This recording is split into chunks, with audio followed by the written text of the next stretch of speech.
Hello and good evening, Boston Unity Group. Welcome to March 2022.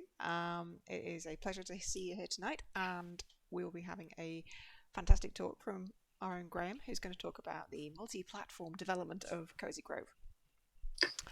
So, before we get started, I made a couple of notes for things that we have got coming up. There is the Boston Indies virtual demo night coming up on the date that is on the other monitor, which is Monday, April 18th at 7 till 9. So the link to that event I will be putting into chat. There you go. So yeah, feel free to, if you have something to demo, join into that, or just watch other people demoing their games, which is always fun. Then the other thing that's coming up in the area next month is PAX East. For now, still on. Is anyone having second thoughts after GDC? Yeah. Yikes. So if you are planning on going, good luck to you. If you haven't yet bought your tickets, I do believe there's plenty spare. I don't know if it's still going to be happening, but we'll keep fingers crossed that everything works out smoothly for anyone who does attend. Then the other link I had was obviously the usual link we always post every time, which is the link to the Boston Game Dev Slack, which is where you can find us and a bunch of other folks who are extremely fine and have lots of wonderful conversations about development of all kinds. And most of us are based here in Boston area, locally-ish. Not everybody though. We do have some from further afield. But you're welcome to join us. Boston Game Dev counts for like Northeast New England. Been here once on a vacation and you liked it. If you're in a 1,000-mile radius of Boston, you're probably. I can't copy and paste for some reason because I'm a developer. That would be convenient. Yeah. There is also I think Mass Digi Game Challenge is Friday and this Friday. Mm-hmm. And so there's probably information about that somewhere. It was Graham's doing his talk, and then I'll paste it into chat then. Sweet. Cool. And so that's always worth. I mean, it's too late to participate in it, but it's always good to watch the pitches and learn something. And then actually, I see there's the Make Talk Play in the Western Mass area, but it's an online event, and I will post that in as soon as I can copy and paste again too. And they do was it a coffee hour every Friday? Yeah, there's a coffee hour every other Friday. Mm-hmm. And then on the first Sunday of the month they have some event, and this time I think it's just like people playing games online kind of thing together. Nice. Okay. We have some, I believe, JetBrains licenses, potentially. Am I right? Yes, we do. Good. Okay, so we'll have probably 2 lucky winners. We'll have to pay attention during Graham's talk, and we will ask you a question to see if you've been paying attention. There will be a quiz at the end, and it'll be super easy. Don't worry. It'll be fine. But yeah, so if you have been paying attention and you answer the question correctly, you are in with a chance of winning a copy of JetBrains license for Rider, the wonderful IDE for working with Unity, and yeah, it's a really good IDE. So yeah, I think that's about it for announcements, unless I've missed anything. I have a quick one. Spry Fox is hiring a contract UI artist. We call it UI specialist, so probably UI, UX, that sort of thing. I'll post a link in the chat. But if that is at all interesting to you, I would highly suggest applying. The project is pretty awesome, and I think if that is your specialty, you'll have a great time working on it. So, awesome. Shameless plug. Fantastic. Okay, well, in that case, I shall introduce Graham, who is going to be talking to us tonight about making Cozy Grove on multi-platforms. platforms of multiples. You did crazy things. I'm sorry, it's late, and I'm. It's been together tonight. It's been a week. It's all right. It has been a week. So anyway, take it away, Graham. Sure. Thank you. Yeah. So this talk is about Cozy Grove and how we developed it for multiple platforms. So, I mean, the first thing I'll say right off the bat is this talk is dense. I'll share the slides with the meetup group. My angle with this is not to be like, oh, this is exactly what we did on Cozy Grove. Isn't that cool? But to sort of spin that in the context of if you were making a game and you wanted to ship it on multiple platforms, what kind of stuff would you need to think about? And then relate that back to how we dealt with those problems in Cozy Grove. So it gives you a little bit of a like use case of this stuff. So quickly about me, if you don't know who I am, a senior engineer at Spry Fox. I was the engineering manager on Cozy Grove. I've been in the industry professionally for 12 years, shipped 7 games, which when I was writing this talk, I realized all of them were multi-platform. Actually, the least number of platforms that any game I've worked on and shipped on is 3. There are some that have been on more than 10. Usually about 7 or 8 is where they end up. So yeah, I've shipped games on a bunch of stuff like, you can tell how old I am because it's the Palm Pre, the BlackBerry tablets, like all that garbage. Yeah, cool. So Spry Fox is a game studio that was founded in 2010 by David Ettery and Daniel Cook. We're 31 full-time people, which is wild. We've doubled in the last 6 months. We're working on some really cool stuff, like I said. So if you ever see a job listing, I would highly suggest applying. We're very senior, so our average industry experience is probably in the 8 to 10 year range. We don't really have an actual number on that, but that mostly comes down to the fact that we're 100% remote. So generally the people who do well in that sort of scenario are people who are very senior, very self-driven, very experienced. They know what to do without a lot of needing a lot of collaboration with other people, like leads. So we have people in, a bunch of different states, a bunch of different countries, a bunch of time zones. We worked on a bunch of games. We're working on a cozy nonviolent MMO right now, which is pretty exciting. So yeah. Cozy Grove. So Cozy Grove is a sort of Animal Crossing-like, I guess the genre is life sim. It's the worst name, but it's sort of that kind of game. It's released in March 2021. It took us 18 months to get to shipping. The engineering team was 9 people. The team, I'm mostly focusing on engineering for this talk, so that's why I list the engineering team size. The actual team size was, I think, 22 for the whole team. So about a third, or a half, are engineers.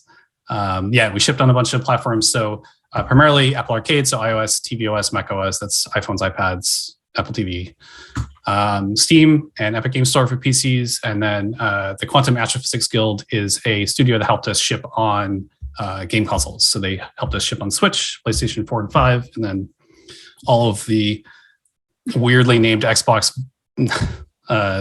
things that are the latest. I don't even know what it's, Xbox Series S and X or whatever. Doesn't matter. So yeah, so Cozy Grove, it was a pretty big success from our perspective. We're really proud of it. It's gotten a lot of nice recognition. So here's a Kotaku article of the 11 best cozy games that helped us survive 2021. This is a nice one. This is the author was stuck on a Amtrak train in a blizzard with their toddler, and they needed something to keep them busy, and they just gave them Cozy Grove for a bunch of time and wrote an article about it. So that was pretty cool. This is also another fun one that people often bring up. So we have a sort of offhanded like joke in the game that, like, friends are good to have in case you need to crowdsource your appendectomy. And turns out that joke doesn't really land so well in like Europe. So we had to tweak it a little bit in certain languages, but it's a fun headline. But this is the reason why we make games, right? This is like touching people in a way that is really personal and makes brings a lot of joy to the world. Like this, Kotaku articles aside, like that's great, but like this is really what I like to read. We have a doc at Spry Fox called the Pick Me Up doc, where every time somebody tweets something nice like this, we add it to the doc. So if you're having a bad day, you can go read some nice comments. I would suggest doing the same for your games. Yeah, so this talk is about producing, shipping, and maintaining a Unity game on multiple platforms. So I gave this talk at the Pioneer Valley Game Developers Group a couple weeks ago. That was more general sort of indie game perspective. This is a lot more Unity focused. So hopefully if you saw that one before, this will still have some new stuff in it. I should say I broke it down into 3 sections: pre-production, production, and shipping / post-production. It doesn't really mean anything. It's just a way for me to structure the talk in a way that is somewhat meaningful. So don't read too much into it, but yeah, pre-production. So the first thing in my mind that you have to think about is like what platforms you're targeting. And the reason I think it's the first thing is because the longer the game goes in development without knowing what platforms you're targeting, the more expensive it is to target a new one. So I think this is like the first thing you should figure out. So which platforms you're targeting. So like, are you doing consoles? Are you doing mobile? Are you doing PC, Mac? Which devices you're targeting? So if you're doing Android, like, are you supporting every single Android device ever made? Probably not. So pick like a subsection of those devices and define that early on. Model ranges, and then what storefronts too. So if you're on PC, there's a bunch of storefronts. There's like Itch, there's Epic Game Store, there's Steam. So you got to figure out like, okay, I'm making a PC game. It's going to be on Steam and Itch, and it's going to have whatever. So there's a lot of like biz dev considerations in a lot of this, which I won't go into, but I just listed some things that came to mind that you should think about when you're deciding these things. Okay, so then another thing which I put in the beginning because it's sort of a general thing that you're going to think about throughout the entire development is knowledge sharing about platforms. So there's different ways, a couple of different ways to do this. One is like everybody knows everything about every platform, which works if you have a small team or if you have a small set of platforms. I've worked on games before where there's like a czar for a specific platform. So like I usually end up being the iOS czar because I'm like the most experienced iOS person on the team usually. Whereas conversely, I know very little about like Switch, for instance. So that can work really well if you have a team with a diverse background and platforms where you need some specialized knowledge or specific knowledge to get the game out on that platform. And some stuff like related to this, like, okay, if you have czars, like how does, knowledge get spread around? Like, are there certain things that people have to care about if you're a designer or an artist? Do I need to know like, on, I don't know, just making something up on iOS devices, like you can't use the color red, like, bad example, but like you get what I'm saying. Like there might be some considerations like that where you have to think about that as a designer or an artist. So figuring out how to share that knowledge with people and how the team understands what platforms you're working with. Okay, so getting access to platform storefronts. This is another thing you should do really early on. So you got to figure out like, how the platforms storefronts that you're shipping in, how they upload builds, how do you set builds live, set the store info. It seems like pretty, like I shouldn't need to say this, but it's actually a lot of like effort to figure this stuff out because every single storefront does it differently. And they all have different ways to do things. And there's different, like Steam has 2 different ways to upload something. And like, you should use this one if you're doing this or this one. So there's a lot of things like that you should figure out in the beginning. So you don't have to like scramble right before ship to try to figure all this stuff out. Yeah, and there's different storefronts per region too. So keep that in mind. If you're shipping on consoles in multiple regions, you're going to have to ship builds to, if you're a Nintendo eShop 3 times or something, for instance. So, okay, and then getting access to the platform tech. So this is like getting access to SDKs, plugins, assets, resources, forums. So this is sort of how I think about like Apple developer account access or Nintendo developer account access, that sort of thing. So you should really figure this stuff out at the beginning, like I said, because some platforms, for bizarre reasons, can take weeks or months to get access to. And some you need like biz dev relationships and kind of weird things like this, which publishers can help with, just as a side note. But okay, so once you have access to all that stuff, Unity does have separate modules to build for each platform, and you need to get that once you have access to the specific platform. It's hard to talk specifics here because there's a lot of NDAs, so you just got to kind of figure it out as you go. But that's the way it is. Okay, so getting access to platform hardware, so things like dev kits. So obviously everyone knows what a dev kit is. They're generally pretty expensive, and some platforms have multiple types. So it's worth understanding what kind of dev kit you actually need. So some platforms might have like a full-blown like engineer, like, OS debugging version of a dev kit, which is like super expensive. Or they might have like a testing dev kit, which is like sort of this, dev kit light almost, which is a lot cheaper, and maybe it's good enough for what you need. If you're just like making sure the game works and making sure it's not super slow. That's worth keeping in mind. For mobile, like you're generally supporting a range of devices. You're not supporting every single Android device that ever existed. So you're generally going to target like 3 to 5 is how I've done it in the past. Same with iOS. iOS is a lot easier because it's a lot smaller set of possibilities. Like there's only so many iPads that exist in the world. And it's a little bit easier to restrict things there in terms of which devices you support. But yeah, generally my wisdom here is 3 to 5 devices. Pick the most popular ones. There's a bunch of websites that will aggregate popularity info about Android devices, for instance, so you can reference that. With PC, you kind of just have like a ballpark, min-spec and target machine. So like not, your super amazing development, desktop that you built that costs $5,000, but like a mid-level kind of maybe gaming laptop, for instance, might be like your target hardware.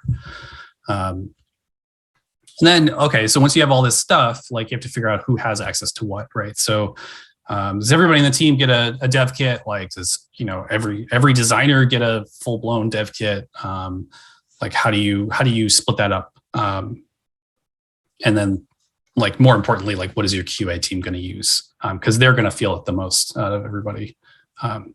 So yeah, yes, and supporting hardware. So some platforms, like you need special things, like for iOS or Apple platforms, you need a Mac to build it on.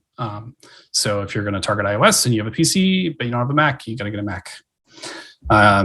Consoles too generally require pretty powerful PCs to build for. So stuff to keep in mind. Okay. Pick a Unity version. Don't upgrade if you can. And the reason I say this, and this is like a lot of people say this, but like really, I'm serious. Like, do not upgrade Unity if you can at all avoid it. And the reason is that if anything about Unity changes, right, it might be fixing a bug that you have in one place, but it might be causing 18 other bugs in different places. And this is not necessarily Unity's fault. This might just be that you happened to rely on 18 other bugs that they also fixed. Stuff that usually breaks is like shaders are a big one. Native plugins like Fmod will be compiled for certain Unity versions, so you have to upgrade that. Any kind of stuff you get from the asset store is sort of a black box. Anything that has any significant ties to a Unity system, especially something that's been updated in a major way in a Unity version, is like prime areas of upgrade pain.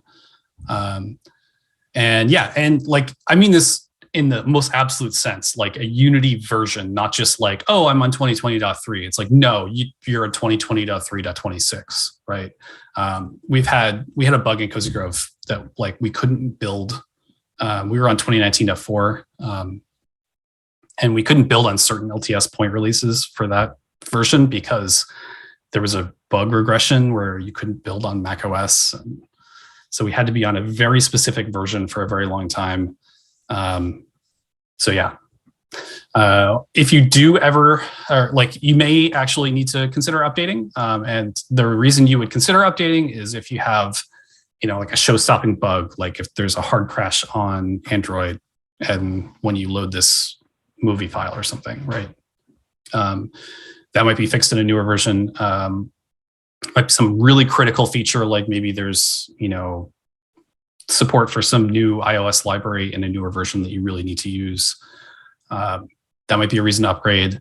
And then the other thing to keep in mind too is that if you have a new platform, Unity tends to backport it, but doesn't backport it too far. It usually only goes a few versions. So that'll maybe a forcing factor and make you have to upgrade. So my example here is Apple Silicon Mac builds. You need to do it on 2020.3 or newer. So if you're on 2019, that's like a reason to upgrade. Okay, so once you have a Unity version, next thing to do is get set up to make builds. So my thoughts here are you shouldn't rely on the build settings menu, the Control-Shift-B thing, mostly because there's going to be a situation where you need to set some per platform overrides. So the example I have here is like, if you have something you need to set in your Xcode project that you want to automate, like you can't do that easily with the build pipeline or the built-in stuff. Like there's probably a way, but it's just so much easier and better to have your own build system that you can build around the build pipeline.build player. So I posted a screenshot in the top right here of the one for Cozy Grove. It's pretty simple. It's just a bunch of static methods, and each one of the static methods builds a certain platform, and then you add the menu item annotation to them, and they appear in your menu, which is awesome.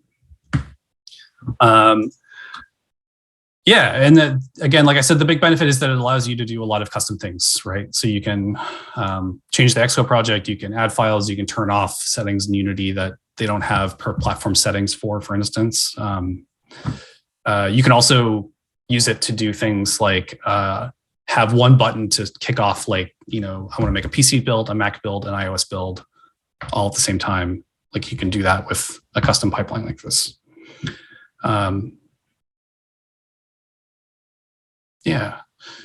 When you're building locally, having multiple checkouts of the project, so like different Git clones, for instance, can be faster to work with than trying to switch platforms in Unity. Even if you're using the asset server, we found that, Cozy Grove is like 30 gigs or something on disk as a project, and then switching platforms takes, anywhere from 10 to 30 minutes, depending on your machine.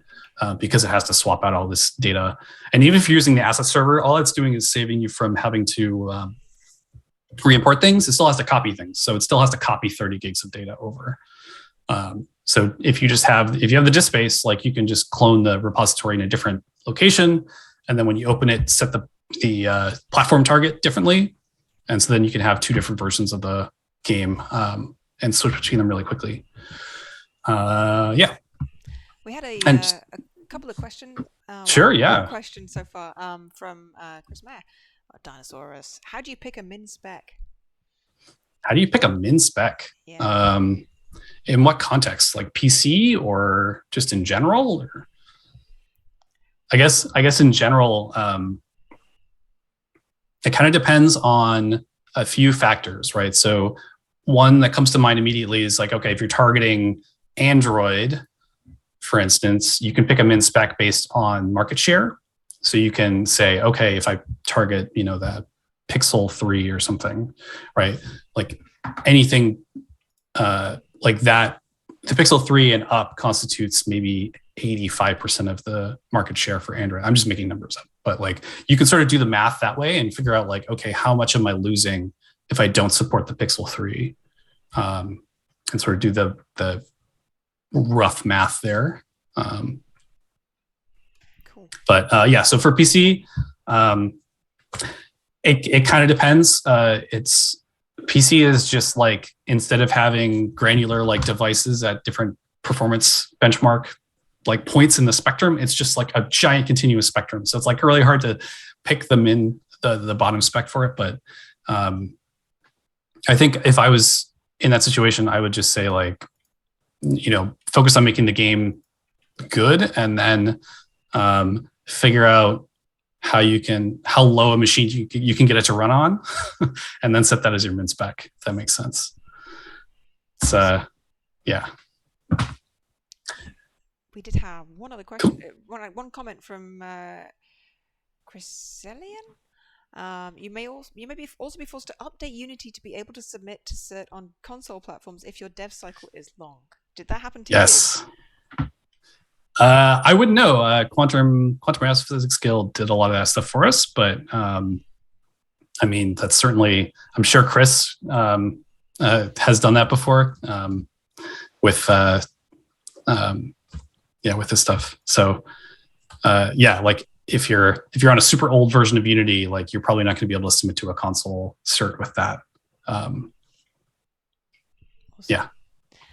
Would you rather we save some more questions for the end, or do you want to just? No, this is great. Yeah. Okay, cool. Yeah. Have you ever thought about porting to Linux? Have I thought about it? Yes. The thing is, like, if you're porting to Linux, I think you're doing it because you want to, or you have to, right?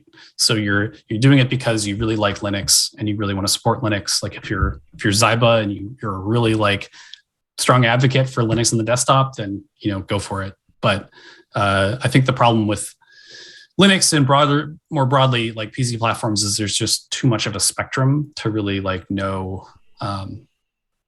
Like, okay, you're running on Linux, but like, do you have good graphics drivers? Which is like, who knows? Stuff like that is just too variable. And also the market share is so low that business-wise, I don't think it makes a whole lot of sense. Unless there's some other ulterior motive. Like I think Humble used to require that you ship on Steam or on Linux, right? Yeah, so if there's something like that would be a reason to do it too. But excellent. Yeah. One last question, I think, so far. We have Silly Mr. Man asks, do you have encounters of problems you encounter between different Android devices when testing, or is this mainly for performance profiling? Yeah, Android is the Wild West. It's gotten a lot better, but like back in the day, at least, there were just random stuff like the BlackBerry tablet thing that I mentioned earlier, had a 15 pixel bar at the top of the screen that was always there no matter what. And so you couldn't put in a UI underneath that. And that was just a thing that existed on that one specific Android device. So again, I think it comes down to like choosing which devices you're officially supporting, and making sure that those are like, generally the super popular ones don't have any weird quirks or anything, but if you know which ones you're officially supporting, then you can like figure out all of the quirks of those and account for that. I guess to piggyback off that, since we're talking about it, yeah. Do you build in sort of something to account for all the various aspect ratios of all these Android devices and iOS? Oh yeah. I'll get to that at a later slide, but that is a huge factor in multi-platform, especially with mobile. It's the different aspect ratios, different notches, different camera circles, and yeah. Cool. So, okay, once you have a build system set up and you're able to build stuff locally, the next thing you should do is almost certainly set up a CI/CD build infrastructure. So what this is basically a server that can detect your changes that you submit to your Git repo or your Perforce or whatever, and then make a build and submit it to like upload it to Apple or upload it to Steam, or do these sort of things. And the reason this is really useful is because it's often the case that you want to make a bunch of builds and it's maybe late at night and you just don't want to have to sit there and click all the buttons and upload all the things and do all the stuff, right? And especially when you're in sort of a crisis mode and you're trying to solve a bug really quickly, the less stuff you have to do by hand, the better. And maybe not even a crisis mode, but like right before ship, for instance, right? When you're like you're thinking of a million things at once, and you don't want to have to like forget to hit the right checkbox in the Steam website. So there's Unity Cloud Build. It doesn't support a whole lot. It supports, I think, iOS, Android, Mac, and Windows, with a bunch of weird, surprising caveats, like you can't make Windows IL to CPP builds. I did talk to a while ago, talked to the lead of the Cloud Build team at Unity, and it seems like they're very aware of all of this weirdness and are working on making a much better version of it. But as it is, people don't really use Cloud Build. Everyone uses Jenkins these days. And rather than go into like what it takes to set that up, I'll just point you to this article by Andrew Frey, who's he's a friend of mine. He used to work at Spry Fox.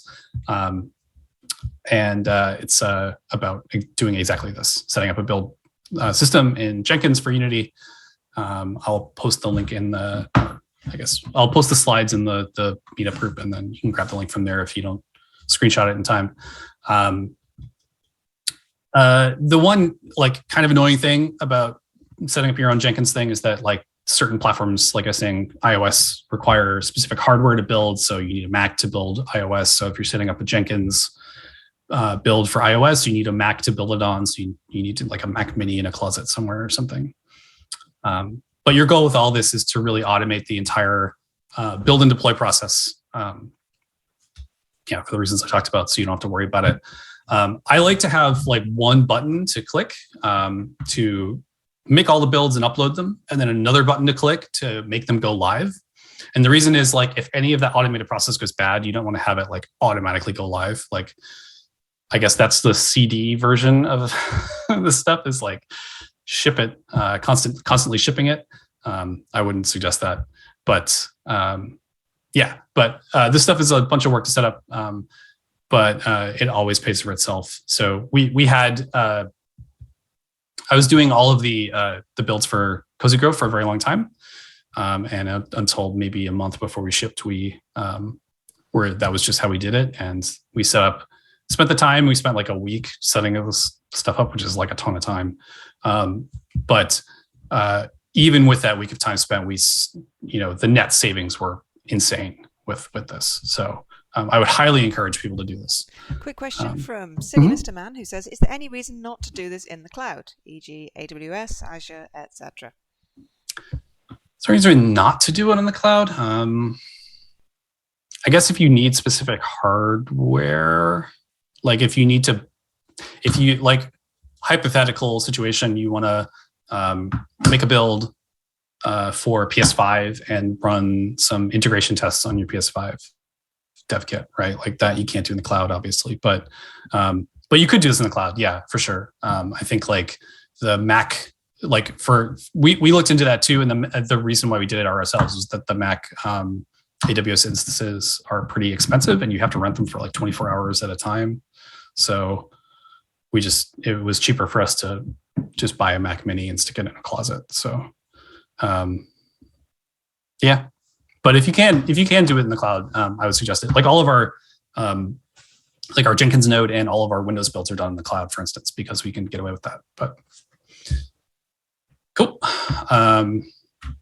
So this is a quick screenshot of just what this looks like for us for Cozy Grove. Like this is a way that we make builds. So whenever I make a new Apple Arcade build, I go in here and I hit the button next to the Cozy Grove AA, and it builds all 3 platforms, uploads them to Apple, and then all I have to do is go in and submit them for review. So it saves a ton of time. Okay, so Loc. So Loc is a big thing. So Cozy Grove was translated into 14 languages. You can see them all there. But when you're doing multi-platform, like this is another thing you should think about, is like what languages you're targeting. And then conversely, like, are you using professional or community source translations? And if you're using community, how do you do that, right? Like, are you vetting these translations from people? Are you recruiting people from like your Discord? Like, how are you setting up the pipeline to get translations into the game? I would say solidify this process as soon as you can. Like go through the entire process of getting strings out of the game into a spreadsheet, translate it and back into the game like as early as possible, and start using your localization tools early.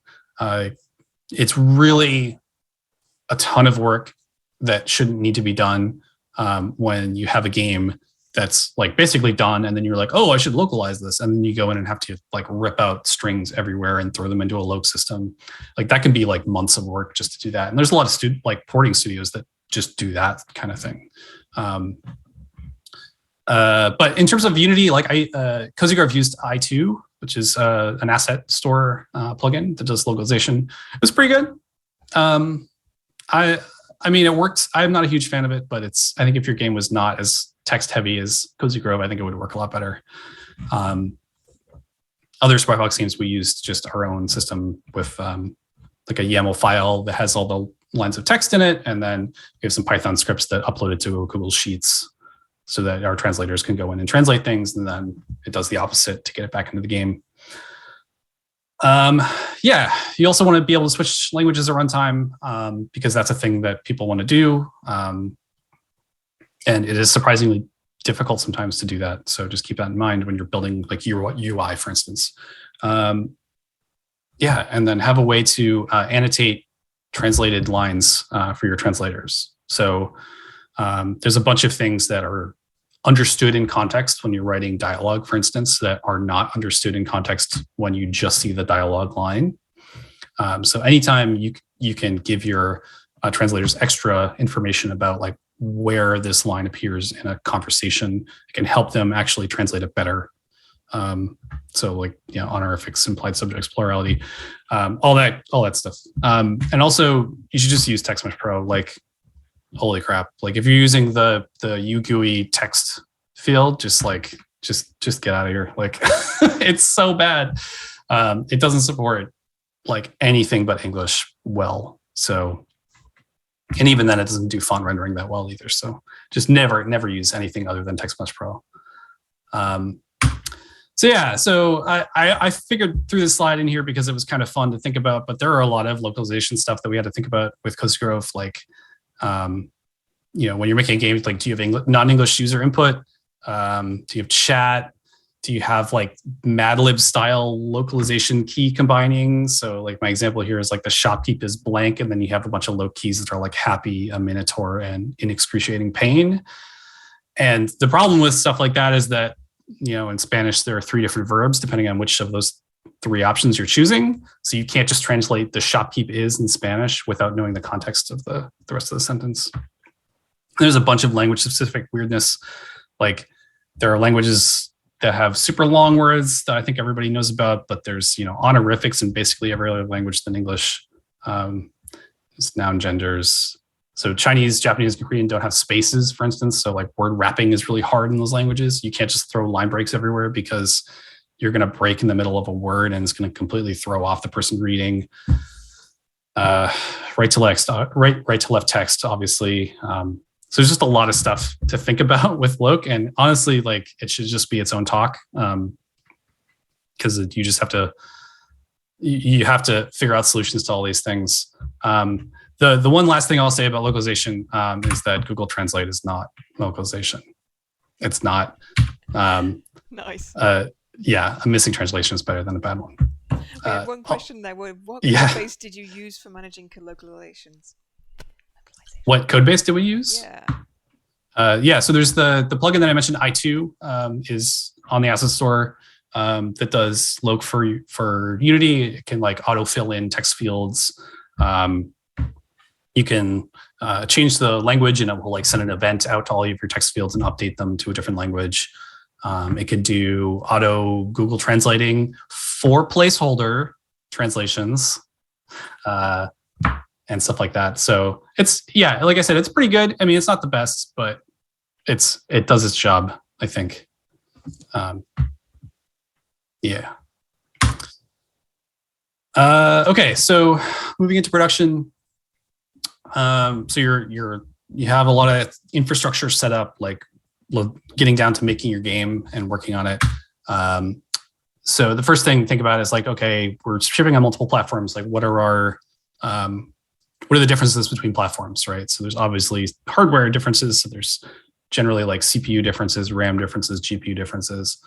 But there's also these other things that maybe you don't think of immediately, like resolutions, aspect ratios, screen DPI, and then the screen hardware itself. So for instance, the colors on a TV could look drastically different than the colors on an iPhone, right? So in Cozy Grove, we had to tweak the colors of the text boxes for dialogue because they looked great on an iPhone, which has a really high quality screen. But if you put it on an old TV, the white on that was like white on light green or something just didn't read at all because the contrast was so bad. So just a lot of stuff like that you just don't really think about until you get it on a device and you can actually test it.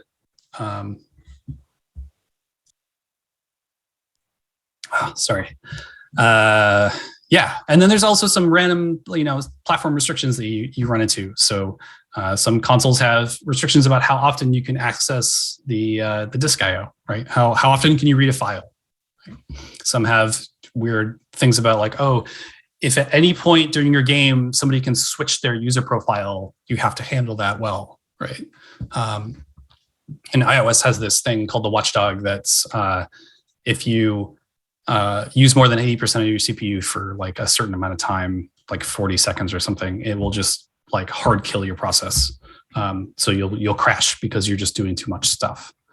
So there's things like that you have to keep in mind when you're building for different platforms, and you have to incorporate that into your strategies for solving problems. Like if I'm making a game for iOS, I have to keep in mind that I have to use more CPU over longer periods of time rather than like do a whole bunch of stuff in one frame and then hope that the app doesn't get killed.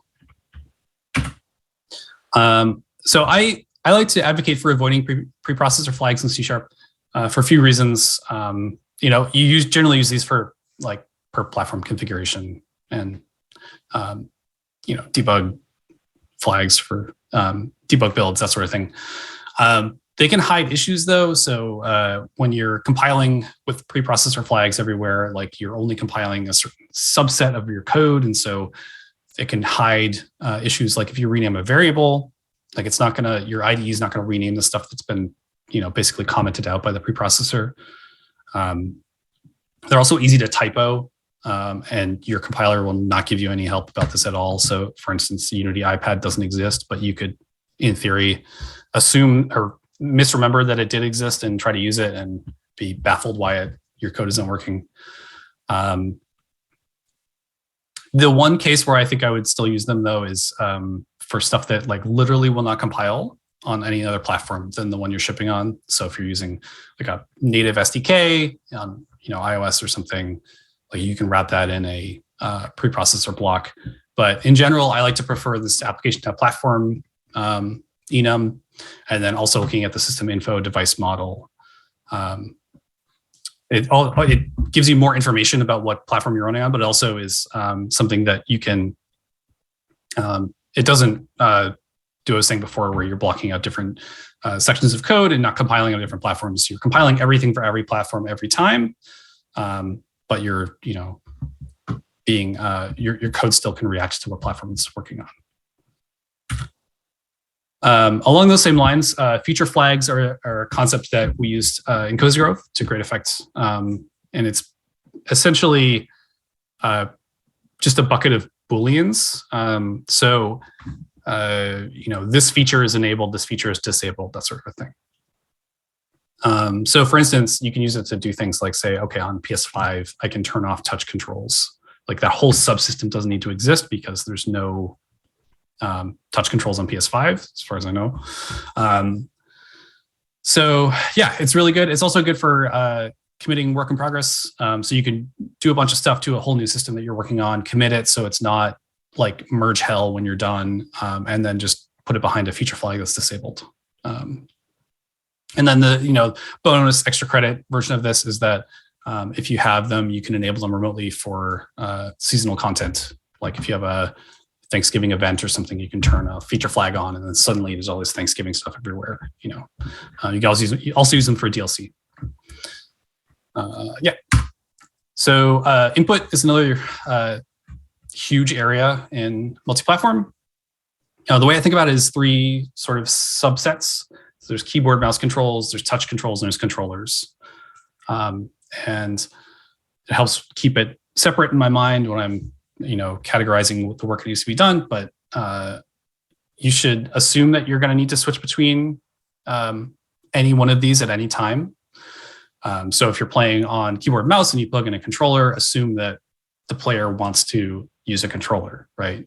Or if you have a controller and a keyboard and mouse plugged in and you move the controller analog stick, it's switched to the controller controls. And this stuff can happen pretty frequently, and some platforms require that you do this. And it's also like really bad UX to have to like soft reboot your game, like go back to the main menu just to switch between keyboard and controller. So it's good to build that out from the beginning. Just plan for that. That'll just save you a ton of time. The thing to think about with controllers is like, which ones are you supporting? Like there's a bunch of PC controllers that are like Steel Series, whatever, thing. Do you need to support that? Are there different mappings for different controllers types? So for instance, the accept button, I think, is different on Switch and PS5 because reasons. And so you have to sort of build around things like that. And along those lines, you'll probably want to have some way to remap controls. That's something that a lot of people expect these days. Yeah, that ties into accessibility features. I found this guidelines from Microsoft, which is a pretty good like bullet point list of high level, like you should do this or you should avoid doing this. So I would direct people to that for like a really basic, like how do I make sure my controller input is accessible kind of step by step. But accessibility is obviously a huge arena, and I'm not going to go too much into it. A lot of plugins in Unity can handle this really well. Rewired, I've heard a ton of good things about. We didn't actually use Rewired on Cozy Grove for some reasons I won't go into, but we use the Unity Engine input system, which is the new Unity input system, and that was pretty good. It feels a little clunky, but it's functional and it works. So if you get used to it, it's not too bad. Yeah, and XR is just like, that's a whole nother talk. Okay, so this is the big one, UI. This is what Elliot was getting at earlier with the aspect ratios. And the way I think about UI and multi-platform is it has to be very responsive in the sort of the web dev sense. Like if you take a web page and you like resize the browser, everything kind of reflows and rescales and moves around and does all these like Web 2.0 things. That's what you need your UI to do for multi-platform, because it's just, there's such a variety in the aspect ratios that exist, even on just one platform. Like on iOS, there's like 8 different aspect ratios, right? So yeah, so there's a bunch of different aspect ratios. There's notches everywhere, rounded corners. All these things come down to understanding anchoring and scaling really well. So really like wrapping your head around rec transform hierarchies and how they work and how you can get things to reflow when you resize the player window.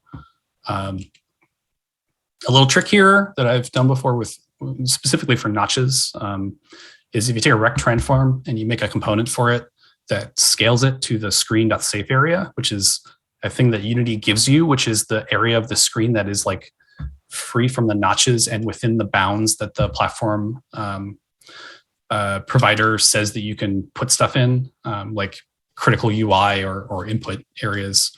That's super useful because then you can stick all your important UI in that. And then you can do things like have containers that overflow it. So if you have a little dock that comes in from the left side and you're holding an iPhone horizontally and the notches on this side, like you want the background for the little dock to go through the ears. I don't know what to call them, but like the areas to the right or left of the notch. And so you can just have it expand past the edge of the rec transform. And that'll just like handle the vast majority of your cases of like weird notches and rounded corners and, TV safe areas and stuff like that. You're also going to deal with a bunch of screen resolutions and DPI. So DPI changes are probably the thing that people ignore the most, but they're super important because it sort of changes how you perceive the resolution to be. So the best example that I can think of, and forgive me, this is like a 10-year-old example, but when the iPad first came out, it was non-Retina. And then they made, so the iPad 3 was the first one that was Retina screen. And so if you looked at an iPad 2 and an iPad 3 side by side, they were the same size, they had the same like case, like the same form factor, the same screen size, but there were, the resolution on the Retina one was doubled in both axes. So it was 4 times the amount of pixels. So if you didn't do anything to scale your UI to compensate for that, all of your UI would be half the size, right? Because if you have a 10 by 10 pixel button, it's going to be like, maybe this big on an iPad with no Retina, and then be like microscopic on an iPad with Retina because everything's just scaled down. So DPI is important. And a lot of platforms will, like if you're doing native iOS development that's not games, like they don't even use pixels. They use like, I think it's called dots. And they do that because it just makes everything way easier than trying to account for this. But because we're games, we have to do it the hard way. So Canvas Scaler can do a lot of the hard work here. It's kind of a blunt tool though. So it'll get you most of the way, but you'll still need to do some tweaking depending on your UI. Of certain assets or certain UI widgets. Another thing to think about with UI is there might be some per platform like widgets or icons or terminology that you have to use. So there might be some like I don't know, like on iOS there's the Game Center. What do they call it? If you go in some games on iOS, there's on the top right corner or the top left corner, there's a little round circle with your Game Center avatar in it. And so you just have to like account for that in your UI when you're making a game for iOS, if you're using that Game Center integration. So there's stuff like that you have to sort of think about when you're designing the UI. There might be some, like if you're doing like a dialogue that says like press the A button to jump or something, like the A button icon might need to change depending on which platform you're on or which controller type you have plugged in. So there's a lot of stuff like that you have to build in, components into your UI system to be able to swap those images on demand when an event occurs where like you plug in a new controller, for instance. So on touch platforms, a thing that will happen occasionally is that you will have a UI that works really well on your keyboard and mouse because you have a big screen and you have a really precise input device. And then when you scale it down to a small screen with your big fat finger, like it's really hard to like hit certain buttons sometimes on iOS games. So the way you can sort of cheat with this without redesigning your entire UI is to make the hitbox for the button bigger than the actual visuals of the button. And a cool way to do that is you just make a UI button that has a graphic that is 0 alpha. So it'll still work with the raycasting that the input system uses for UI, but it won't appear. There'll be no visuals. And then you can scale that to whatever size you need to. And if you have the button component target the original graphic, you still get the color transitions that you get with the button for like mouse down, mouse up. So anyway, cool trick for mobile. Along these lines, I would say pick a reference resolution and author things to that. So for Cozy Grove, we picked like 1920 by 1080 because that's pretty universal. We just authored all of our UI to that resolution, and then you set up all the anchoring and the scaling and everything using that as like the starting point, and then that lets you scale to these like really extreme aspect ratios, which you should be testing in. So stuff like 4:3, which is almost square, all the way up to 19.5 by 9, which is the super wide iPhone aspect. So yeah, 1920 by 1080 is a good one just because it's sort of right in the middle. It's the 16 by 9 in this list. Yeah. Are there any questions about this, or should I keep going? I don't think we have any questions. We've mostly been just Okay. chatting about the pain of resolution and DPI. Yeah. It's Yeah. a genuine headache. Oh yeah.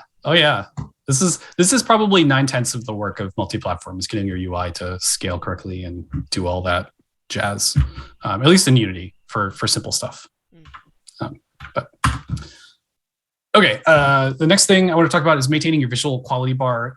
So what I mean by this is you're targeting this wide range of devices, right? You're targeting like really low end devices and really high end devices. And so when you're building art or you're building like visuals or audio, crazy audio systems, like you want to target stuff that's high end because you want it to be like look good and be cool. But you also need it to run on lower end devices. So there's this really weird tension between like making the best looking game you can versus making a game that runs on an iPhone from 8 years ago. And there's a bunch of different approaches to this. I would say the wrong way to do this is to look at your like min spec and build to that. Because then if you're building for a console that is from 2015, then your game is going to look like it's from 2015, right?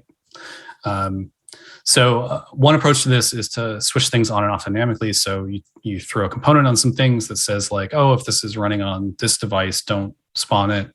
So like particles, swap shaders out, swap your sounds out, that sort of thing. The LOD systems in Unity are pretty good for this purpose too. So if you're doing 3D, like that might be a thing you can look into, is forcing certain LOD levels at certain platforms. Like if you look at like Fortnite on the Switch, it's just like, whoa, low LOD. So yeah, along those lines, switching assets is sort of the more heavy-handed way of doing that. So the advice I would say here is like with the adjustable system.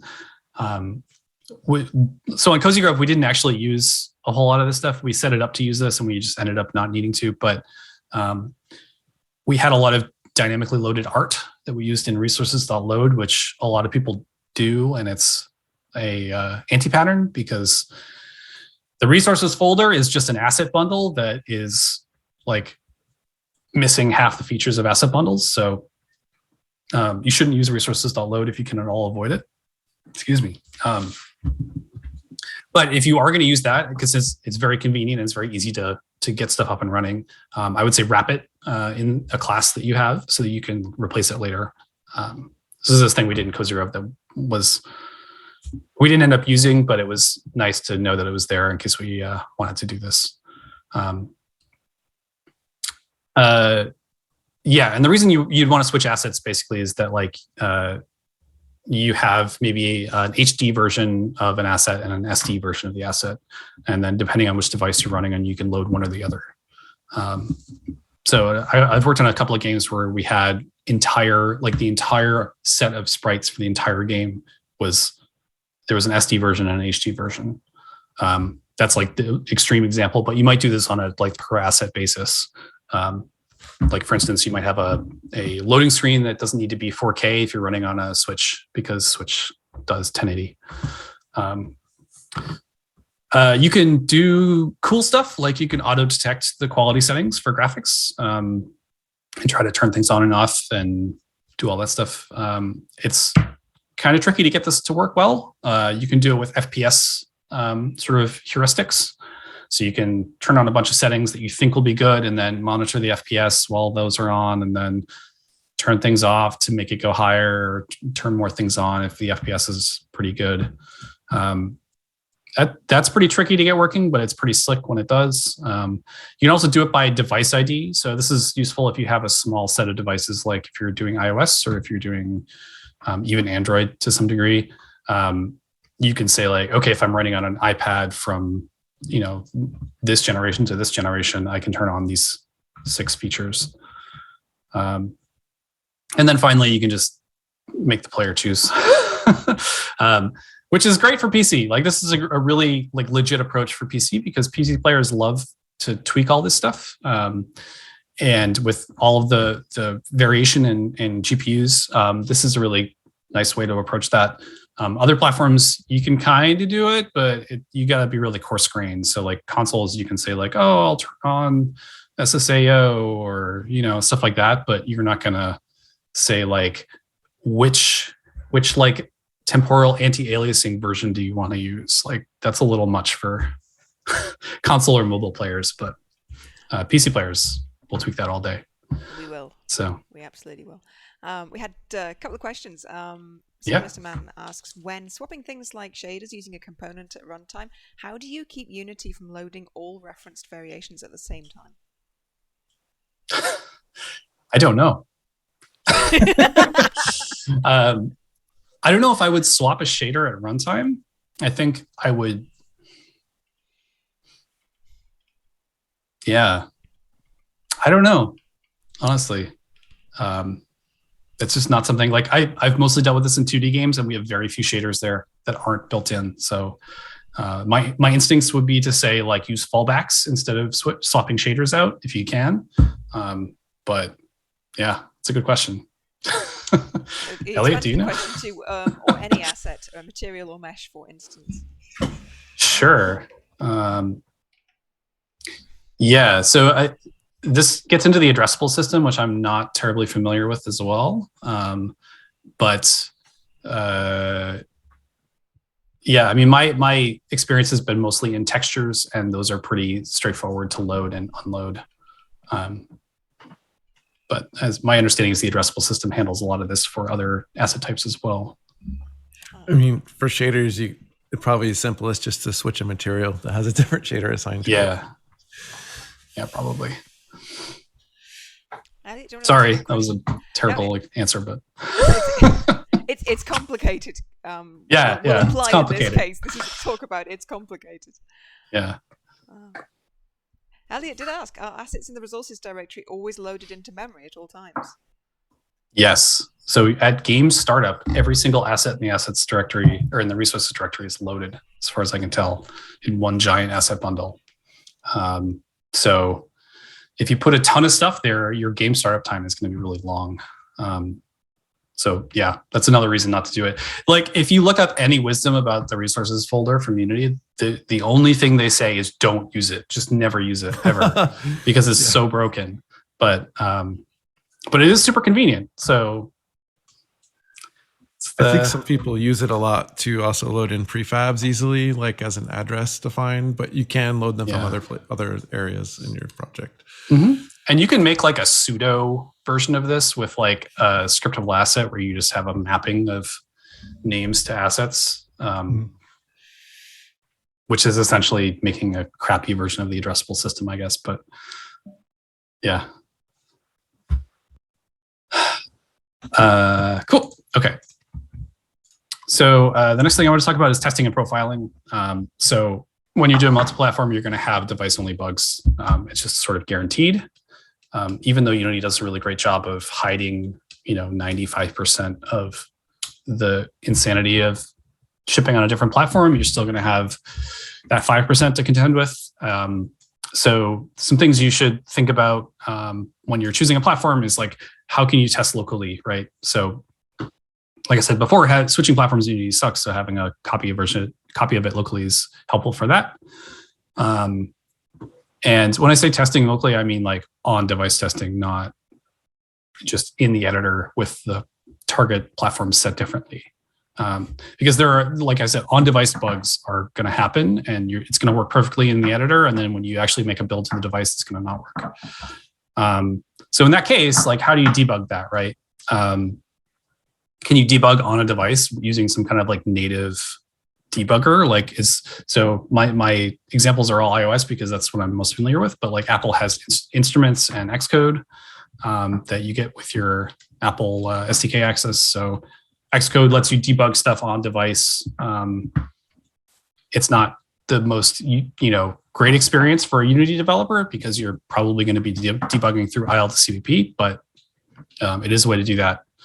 Consoles have debuggers. There's a bunch of ways to do this. You can use the debugger in Unity if you are debugging some logic, but generally the device or the problems you're going to face are not in the C# level. They're going to be in some other native plugin or something. So when you have issues, like a thing you need to figure out is like, can you capture crash dumps, right? So if I crash, my game crashes on iOS, I can go into Xcode and look at all of the stack traces from where the game died. And I can see like, oh, in this case, the game was running fine, and then the watchdog killed it because we're doing, all this crazy stuff in the CPU. And then answering how do you profile, right? So like, again, with iOS, it's instruments. But you can use the Unity profiler for your game code on different platforms. And that'll give you sort of like coarse grain, like game logic level debugging, and it's okay. But anything like native to the platform is going to be 1,000 times more representative of, or accurate representation of what's happening, because it can tie into things like, CPU counters that Unity doesn't surface to you, right? So instruments can do all kinds of stuff like this. It has a GPU profiler in it too, which is also super useful. Like, I know people don't generally need that with Unity. Like the frame debugger is pretty good for the stuff that you usually use a GPU profiler for, but we've had like weird shader errors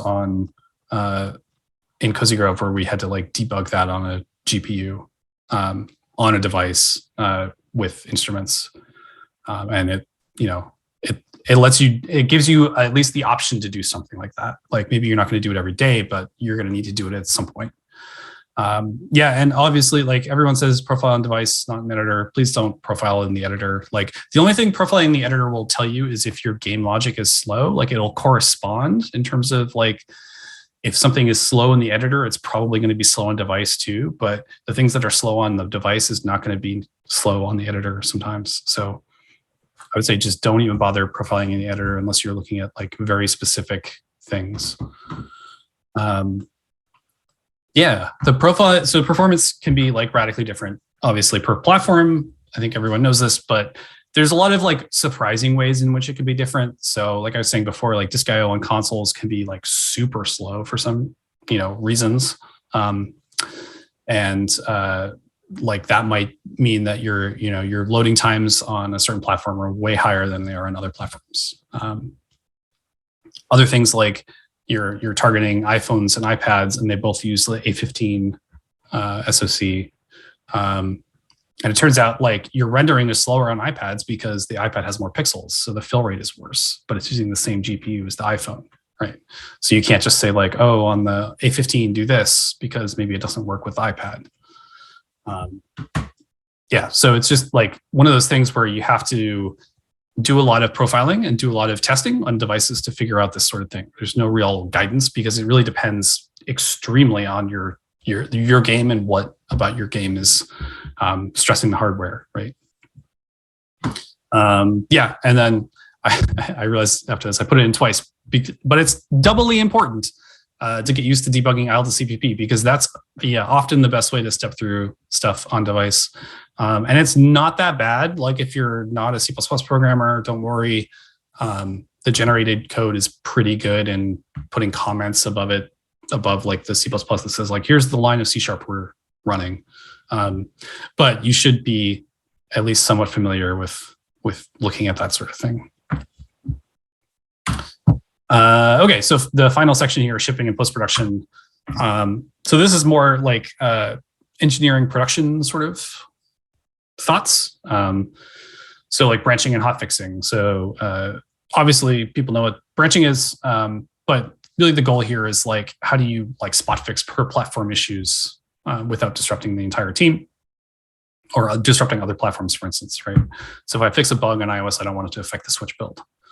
The other thing is like you want to maintain your team velocity and make it straightforward to work with if you're not an engineer. That's something that a lot of engineers just don't think about. It's like we have this crazy like get flow system. It works really well, and then your designer is like, I don't know where to put stuff, and it's because it's crazy. The sort of the anti-pattern here with branching is like having like a Xbox branch and a PS5 branch and an iOS branch. And the reason is that you're just going to be constantly merging them because you add a new feature to the game in main, and then you have to pull it over into all of these platform branches. So I would suggest not doing that if you can at all avoid it, just for your own sake. But the structure we used in Cozy Grove was pretty straightforward. There's a main branch where we did all of our sort of mainline everyday work. It was a stable branch where we pulled stuff when we were making builds, getting them ready to ship. Would pull stuff into stable, and that would sort of sit there. People didn't commit to stable unless it was a hotfix for a build. And then release is just basically a glorified set of tags. It's just like we just merge into release whenever we actually release a build. Yeah, so we also tag things with version numbers. This is super useful. I can't stress how useful this is. Like in our Jenkins system, when we go to make a build, we can specify a tag or a commit hash to build from, and having versions tags that have the version number for the build is super useful. So you can just say like, go make me a build of 4.3.2 for iOS right now, and Jenkins will go do that. It also lets you branch from them. So in Git and other source controls, tags are often just kind of lame branches. So you can use them to hotfix specific versions. So if you have a version that's out already and it has this game-breaking bug, you can do that quick fix and then not have to worry about it messing up anything else. And then along the lines of hotfixing, it's useful to be able to force players to update their clients, which seems a little antagonistic, but it's something that a lot of games do, and it's actually helpful. Because if you have a game-breaking bug or something that would wipe someone's save file, for instance, right? You don't want them to play, and they would be much happier for you to prevent them from playing and force them to update than for you to blow away their save file, right? So this is like a useful thing to have. And generally the way you do it is you have a system in the game that on startup, it checks the server for some information. Like it could be just a JSON file on S3 or something. You compare the version numbers in that file to what the game currently is. So you set like a min version in that file. And then if the current version is less than the min version, then you show a pop-up and you basically prevent the game from working. This is a useful system to have beyond just forcing players to update. Like you can use it for message of the day. You can use it for all kinds of things. Like in Alphabear 2, we have a system where we choose a new subtitle for the game. I think it's every day. And we grab it from people who have tweeted about the game. So when you play the game, you can tweet an image with a Mad Libs in it, and it's kind of fun. And some of them are like set up so that they generate a new subtitle for the game, and we go through Twitter and we find a cool one, and then we'll update this file on a server, and then the game will just pull that constantly. So we can keep doing these like light content updates like this really quickly and really easily, and not have to continuously submit iOS builds because we want to tweak one line of text or something. So it's a really useful thing to have. You can also use it for more intense things, like you can host your game balance data. Like if you're making StarCraft or something, you can put your unit stats in files on S3 and have the game pull that. So you can do patches, light patches, like content patches really easily. You can even put game assets up on a server. You can even do crazy stuff like make your own Python server that will give you different versions of the file depending on which A/B testing group you're in. And there's a lot of stuff you can do with this sort of system. So I would highly encourage people to try to create something like that. So versioning, this is like a deceptively simple thing, it seems simple, but it's not simple. And I mean, at the end of the day, the thing you have to think about here are which versions are live where, and which builds are currently insert, and which builds correspond to which across platforms, right? So there are some platforms that have version number restrictions. So some platforms will require things like a monotonically incrementing version number. So you can't have version 1 and then 1.0 and then version 3.0 immediately after that. You have to have version 2.0 for reasons, right? So putting all that aside for a second, really the goal here is to say like, okay, I have a version and I know which version this corresponds to, or which commit this corresponds to, right? I know that version 1.2.3 is this commit in my source control. And I know that version 1.2.3 on iOS is the same as on PC, is the same as on Switch, is the same as on Xbox. That's really the goal we want to have. And the reason is that it's just way too crazy to think about when you have multiple platforms of like, okay, you know, version 1.2 on iOS is this commit, but version 1.2 on PC is this other commit because we needed to add some PC specific stuff to it, that sort of thing. So that's the goal. I would say use Semver if you can. Semantic versioning, it's one of those things where like people get really crazy about it and they're like, well, what constitutes a minor? It's like, don't go that crazy. Like don't drink the Kool-Aid too much, but it's just like a good structure of how to structure a version number. Because a lot of platforms will support stuff like this. Keeping them consistent across different platforms is good. Another thing we do is we add these suffixes, these one-letter suffixes to the end of the version number to indicate which platform that version is on.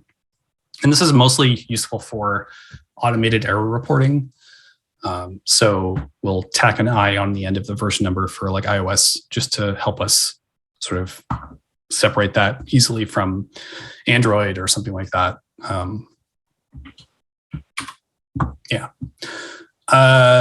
So beta testing is another thing that platforms have a lot of differences in.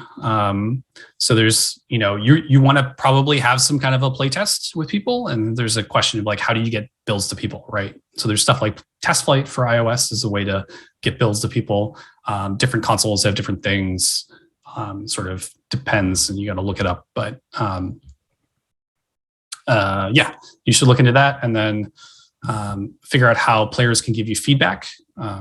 So there's a couple of ways to do this. You can like build your own system into the game. You can build like in previous games we've had, I've worked on, we've had like a menu that you can access with a specific gesture that can send all of the sort of relevant like save game information and stats about your system and that sort of thing in a big JSON blob to us so that we can debug all that stuff. And that's super useful when somebody's like, oh, I hit this bug or I have this weird thing in my save file and I don't know what to do. Then you can be like, oh, do this crazy gesture and then hit the send button and we'll get it at the other end. So you can do stuff like that. That's really good. It takes a little bit of effort to set up, but it's worth it. You can also just do like email or Discord or whatever. And that's good for just general feedback or like, oh, I had a crash and whatever. Because then your crash will go into your crash reporting for your platform and you can pull it from there. But and then crash reporting. So some platforms have first-party crash reporting, some platforms don't, and so there are like third-party systems. We've used this thing called Sentry, which is pretty good. And basically, what it does is it's a library you integrate, and whenever there's a debug.error, or there's some kind of another error, or there's a crash, it will send some information up to the server, and then you can go into a dashboard and see where all of the errors are coming from. Unity has a version of this built into their Unity Cloud Tools, which is pretty okay for like starting out. I would not suggest relying on it too much, just because it's not nearly as full featured as something like Sentry. Sentry costs money, but like it's one of those things where like you kind of get what you pay for, right? So if you're just an indie and like you just want to get like basic stuff, the Unity stuff is fine. And then like thinking about support, right? So if I'm a player, how can I get support from your community manager, right? can I interact directly with you? Can I email you? Can you put an email address in the game that says like, oh, if you have problems, email support@spryfox.com. Like, does your platform allow that? Does it allow you to have a way to do a more refined version of the thing that I was talking about before with the gesture, where you can say like, oh, you're having a problem, hit this button and then fill out this form and hit submit and we'll get a bunch of information and we'll get back to you. Like, is that allowed? Like, there's a lot of restrictions about this sort of thing. And there's also restrictions like if you have cloud saves, right? So if you're on Apple devices and you're using iCloud, you can't access the iCloud data of somebody that's not you, right? Like full stop, right? So you just cannot get people's cloud saves. So you have to figure out a way to grab the data and send it some other way, if that's allowed. Sort of things like this you have to think about, and it comes down to what your platform's cert requirements are, and making sure that you're following those. But yeah, that's another avenue of chaos to think about. So speaking of cert, cert is this huge thing that everyone knows about, but the long and short of cert is that the requirements can be extremely specific and they vary wildly. So some platforms require that loading screens need to show a certain kind of content, right? They need to show something animated in a tip or a interactable thing, right? That's a common thing that comes up in cert. Loading screens can only be shown for so long, sort of these sort of things. And when you're thinking about cert for multiple platforms, I think the way to approach it is to think about the trying to fit within the center of the Venn diagram overlap of all these platforms and their cert requirements. Like if you're pushing the envelope on certain areas, like you might need to special case certain things, but if you just sort of try to be reasonable in every way you can be about fitting the limitations of each platform without having to special case it, that just saves a ton of effort. So the timelines for cert too can take can vary wildly. So some platforms take less than 48 hours.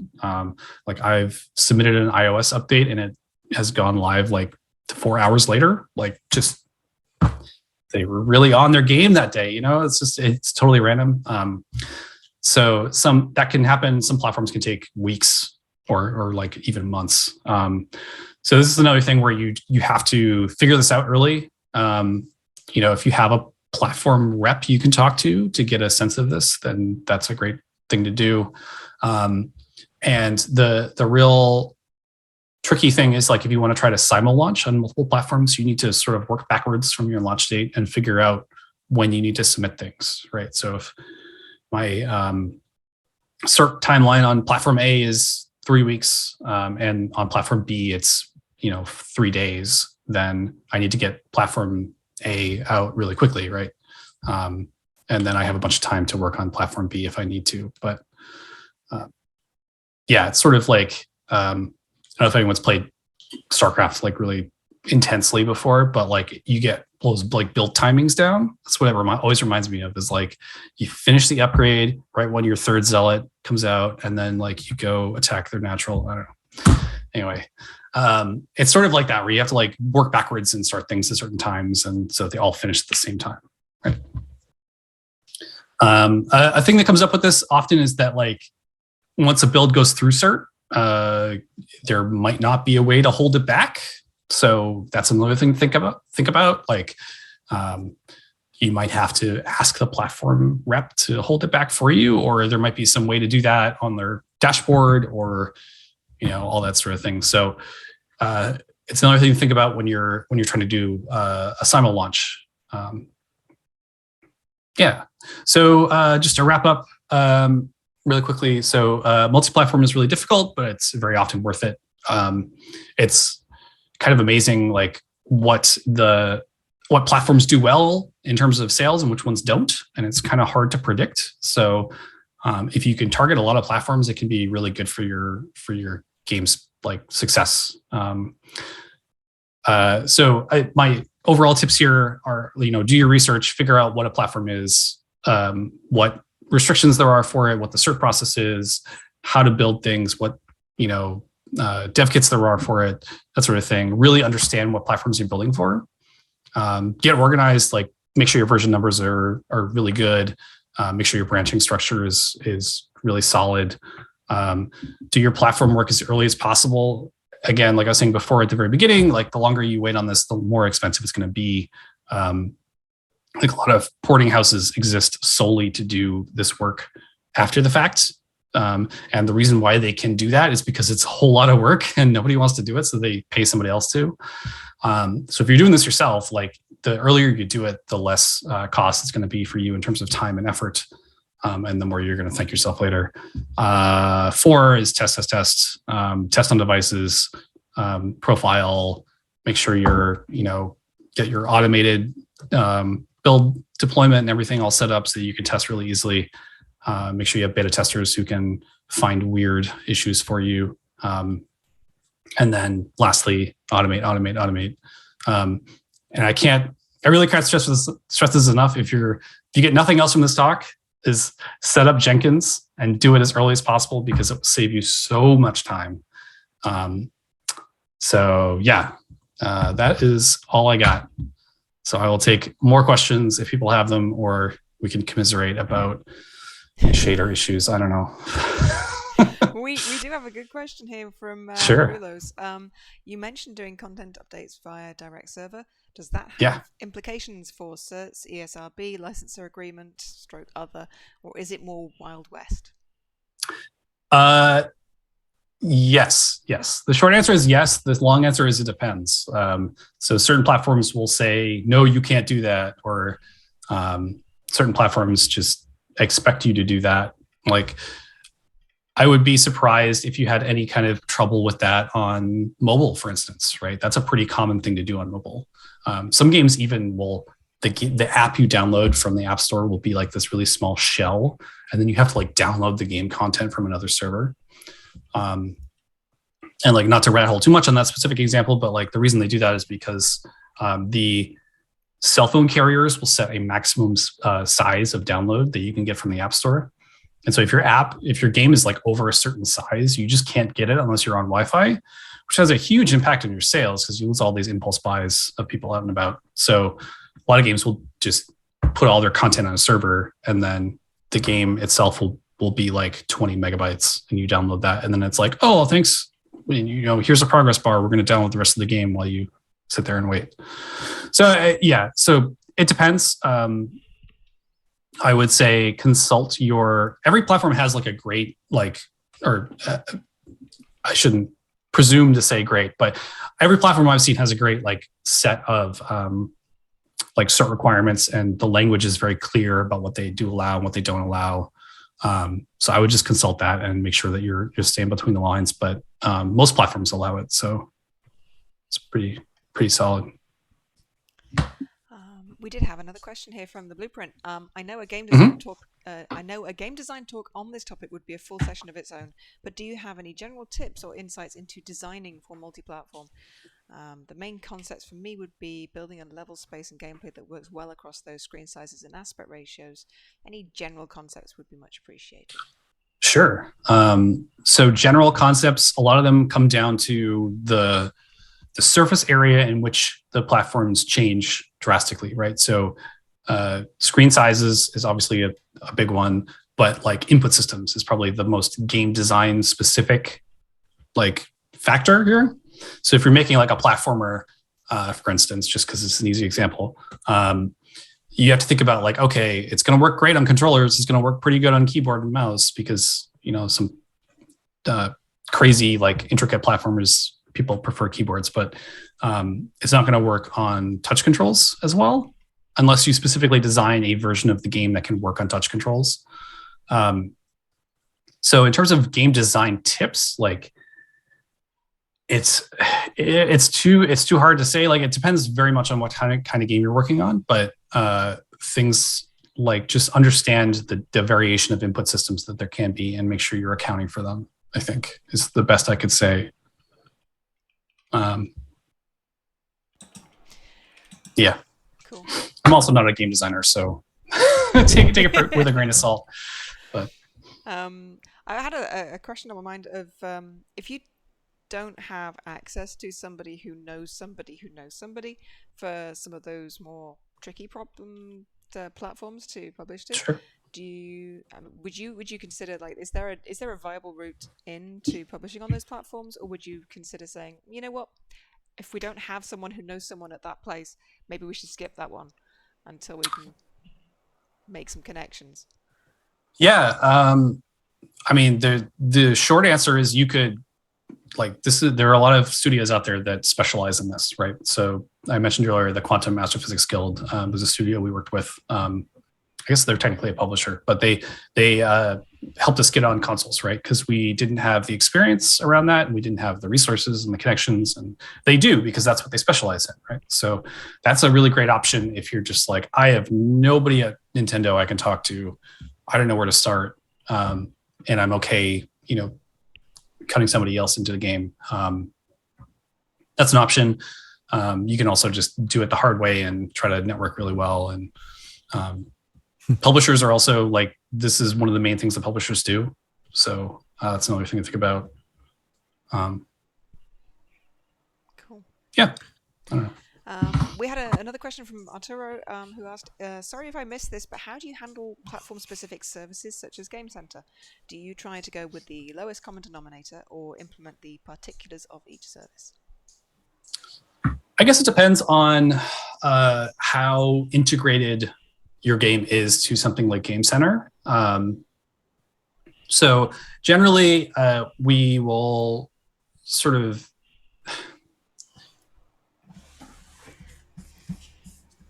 I guess if we were doing something like trying to use like the Game Center friends list, for instance, right? We would try to abstract that away to be like, okay, well, maybe there's a friends list with your platform and maybe there isn't. And then sort of really make sure that we're designing around both of those cases. So I guess it would be like playing to the common denominator among the platform specifics. That's one approach. The other approach is like you said, just go hyper specific and then have a completely different experience on other platforms, right? I think both are valid approaches, and it really depends on what you're trying to accomplish and how deeply integrated you want to be and how much that matters to your game. I mean, I had a similar question, and it was sort of like about, like leaderboards and all these other things. And like, Unity there was like the Prime 31 plugin that everyone used for like Game Center a long time ago. And then like Steam has its own system. So like, do you sort of abstract out something generic and then plug it into these other systems, depending if you're on the platform, or have your own server or what? Yeah. So, I mean, in those cases, like if I was doing leaderboards, that's pretty easy to abstract, right? There's not a whole lot of variation there. So in that case, I would just abstract it. But if I was doing something more involved, then I would probably have to rethink how I approached it and how that integrated into the game. But yeah, generally speaking, for stuff like that, which is, I think, the majority of cases, it's good to just wrap that around some like, interface or something that you can program to, and then swap it out depending on which platform you're in.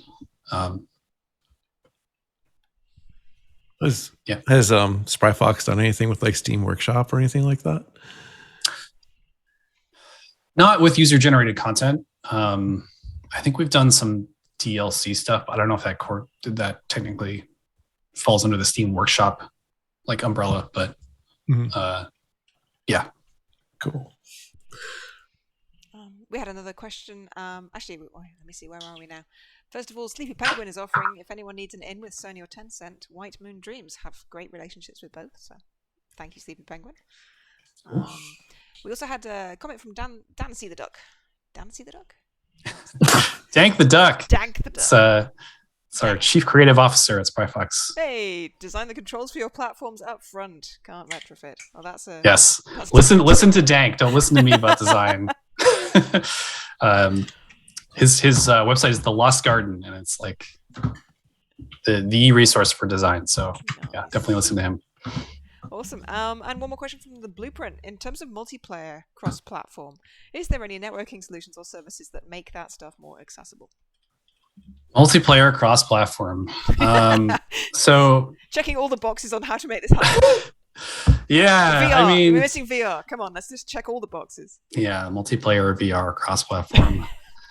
on mobile, on LTS connection. Yeah, I mean, like, I think some things to consider is that some platforms don't allow you to do that, and some platforms are okay with it. I don't know of any like specific libraries. This is not my area of expertise in Unity, but I think like if I was going to approach solving this problem, I would think about, okay, I have servers that are platforms independent, and I make sure that my transport layer between the client and the server is consistent depending on which platform I'm running on. So if I'm on an iOS device or a PC, they're both sending the same network messages. They might be generating them in wildly different ways, but on the server, I don't have to worry about which platform this is coming from. And that'll just make your life on the server 1,000 times easier, because it shoves all of the like specific platform work to the client, where you're handling all the platform stuff anyway. So that would probably be my general like engineering advice, but I don't know of any specific libraries that handle this stuff. I think my experience in this was there's no good solution for every solution. Yeah, you've got some games that are going to be like a strategy kind of a game where it's turn based. You've got peer-to-peer options. You've got massively multiplayer. You've got live rapid update FPS shooters that require a lot of animation and everything else going across networks. And those kinds, they're all just wildly different use cases. So for some cases, you might find that something like Photon Unity is good. Other cases, I mean, I used a little open source free Node.js based service called Calicius that was fantastic for my purpose, which was basically a very light multiplayer collaborative solution. But they've all it depends on your use case, I would say. Yeah, I know the third party ones like Photon or Normcore is becoming more popular lately. And I'm not sure about Unity Native where that's at right now. It's so hard to develop like a library for networking that works well in diverse contexts. Like the networking model for a first-person shooter is so like completely different than it is for an RTS, which is completely different than it is for like I don't know, Animal Crossing kind of game. So like it's really difficult to say like, oh, use this thing and then suddenly everything works, but anecdotally, because it's funny, I made a game once that used IRC as our networking model because you know what? It works. If it ain't and you can send data, and there's a bunch of libraries for it, right? So like, I would not suggest that, but it's just funny. I think there was a couple questions wanting to know if you still play StarCraft, as the more serious type question. If I still play StarCraft, no, I haven't played StarCraft in a long time. I'm getting too old. The reflexes are not the same. My APM is not as what it used to be. If you're wondering what rank I peaked at, I think I was at like low diamond when StarCraft 2 first came out. But yeah. Good to know. Fun facts. We haven't given away our licenses for JetBrains. Hey. Do you have a good question for your audience, Graham? I don't know. My brain is shot. You got to come up with something. Okay. What's the name of the game I worked on? That's good. That's a good one. Yeah. You can type it in the fastest. It's in the title. Who can type fastest? Who can type fastest? You get a copy of JetBrains Rider. If you can type fastest, what's the name? As people are... There we go. Yep. Silly Mr. We got one. And Thundersphinx. All right. Thundersphinx. That's a great name. Thundersphinx. That is a super cool name. That is a really cool name. All right. Cool. All right. The two of you, we need to get your email addresses. So I will message you, and hopefully you can see the messages here. In the comments, Arturo said that Netcode library works on every platform, but the actual service depends on the platform. Just as a follow up on that. Yeah. Okay. I Still need to work on a faster way of doing that. Okay, so Thunder Sphinx and Silly Mr. Man, look out for direct messages from D Strawberry Girl. That's me, and you can just message me your email addresses, and we will send you codes for JetBrains Rider. JetBrains Rider. I can talk. I can do this whole talking thing. Slow down. Oh yeah. Chris is trolling over there, but he is trolling. Classic Chris. We see you there. Next will be tabs versus spaces. No, we don't want to start that war now. No. The correct answer is Vim. Give us Just establish that. Question we could have, but we're not going to go there either. So. One thing that actually, I know we're running late, but one thing you never really mentioned, or I don't think you did, was version control for. Sure. So maybe you meant Git because you were talking about branching, but. Yeah, I try to be vague because I don't want to assume that people use Git. I feel like most people do, but we use Git on Cozy Grove. We use Perforce on other projects. We use Mercurial on other projects. It's like, yeah, some like Perforce makes branching more annoying, but the concepts are generally the same. Like we're still doing the same thing with Perforce that we're doing with Git. Yeah, we use LTS, Git LTS. Yeah, which is okay. Our right now the problem with Cozy Grove is our Git directory is like 12 gigs in and of itself. So we're gonna do something about that, but yeah. Cool. Okay. There we go. I'm getting stuff done in the background. Slick. I can do all this at once with two computers. It's fine. Chris is the hero of Bug. Let me just say this publicly because, like, Elliot and I, we're just a bunch of buffoons who show up every month, whereas Chris is like steering the ship and doing all the Twitch stuff and like, you know, big round of applause for Chris because she's without her we would just be completely meaningless. I have huge respect for people who do Twitch streaming properly because honestly, this is like such a complex, like. Machines everywhere, levels, windows, making things view. Like having to move your head around so that we can still see your slides. That was fun. I missed that because I mean my head. You don't get to see that bit. You can see it on the replay. This is being recorded for anyone who wants to watch this later or anyone who missed it. If you're not here now, obviously you won't hear this message, but we will be pushing it on our YouTube channel. So. Thank you, Graham. That was a talk. I do not envy you the headaches you must have had in the process of making such. I mean, on top of making a damn good game, you then have to make it work on everything. Oh yeah, this is all just like forget about the game you're making. This is all the other stuff. I mean, you must have had just like engineers dotted around doing like all of that game stuff and then all of the multi-platform stuff. Yeah, I'm amazed and impressed. Amazing work. The secret is I work with some really amazing people and they do a lot of the hard stuff. So that's good stuff. Alrighty, and thank you very much, audience, for joining us this evening, and we'll be back probably next month. If anyone out there is interested in giving a talk, please let us know. Message us on our meetup page or on Twitter or various places. I'm sure you can find us. We're on the Boston Game Dev Slack, which is at slack.bostongamedev.com. I even have a link for that, which I pre-prepared so I could paste it into Slack and pretend I was being. Oh man, because Graham, you usually do that for me because you're really good like that. It's the one thing I do. It's the one thing I do. So yeah, so if you haven't joined our Slack, you can join the Slack, and everybody's there, and we all talk about stuff. And if you're interested in giving a talk, big, small, on any topic related to Unity, we really would love to have diverse people talking about all sorts of experiences with Unity. Yeah, we're open to it. So we will see you again soon. And I just like to add that even if you don't have a talk or you're not prepared to give a talk or whatever, that maybe if you have requests for topics or anything like that, we'd be open to hearing that too. Absolutely. Yeah, I will. Just real quick, I'll say I'll post the slides in the meetup group and also post them in the Slack, just in case people see them there. So you can read all of my craziness. Cool. All right. Thank you very much, everybody. We will see you next time. Thank you.